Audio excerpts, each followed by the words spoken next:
বিজয়নগরের চর ইসলামপুরে Nabadiganta BND সংগঠনের উদ্যোগে free medical campaign অনুষ্ঠিত।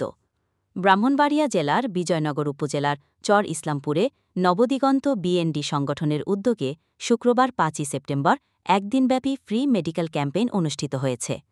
ডাক্তার হাবিবুল্লাহ শুভের নেতৃত্বে ১৫ সদস্যের একটি বিশেষজ্ঞ মেডিকেল টিম রোগীদের সেবা প্রদান করে। ক্যাম্পেইনে হাজারো মানুষ অংশগ্রহণ করেন। মাদ্রাসা এবং স্কুল শিক্ষার্থীসহ গ্রামের দুস্থ ও অসহায় মানুষরা বিনামূল্য চিকিৎসা সেবা গ্রহণ করেন।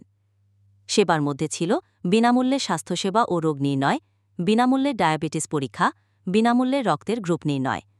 চর ইসলামপুরে বিগত ৫ বছরে এরকম উদ্যোগ গ্রহণ করা হয়নি। তাই স্থানীয়রা এই মহৎ আয়োজনকে স্বাগত জানিয়ে আনন্দ প্রকাশ করেন। সহযোগিতায় ছিল ইত্তেহাদুল ইসলাম যুব সংগঠন চর ইসলামপুর।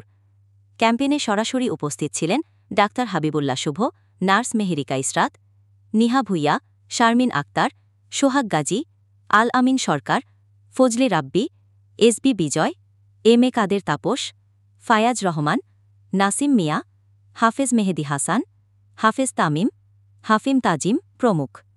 নবদিগন্ত বিএনডি সংগঠনের প্রতিষ্ঠাতা আবদুল্লাহ আল মুজিব বলেন, এটি আমাদের মাসিক প্রজেক্টের অংশ। আমরা প্রতি মাসে ব্রাহ্মণবাড়িয়ার বিভিন্ন উপজেলায় ফ্রি মেডিকেল ক্যাম্পেইন আয়োজন করে থাকি। সম্পূর্ণ আমাদের নিজস্ব সাংগঠনিক অর্থায়নে এ কার্যক্রম পরিচালিত হয়।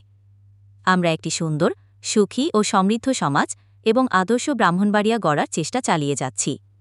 সকলের দোয়া ও সহযোগিতা কামনা করছি। ভয়েস অফ ব্রাহ্মণবাড়িয়া 24 সংবাদে সারাক্ষণ।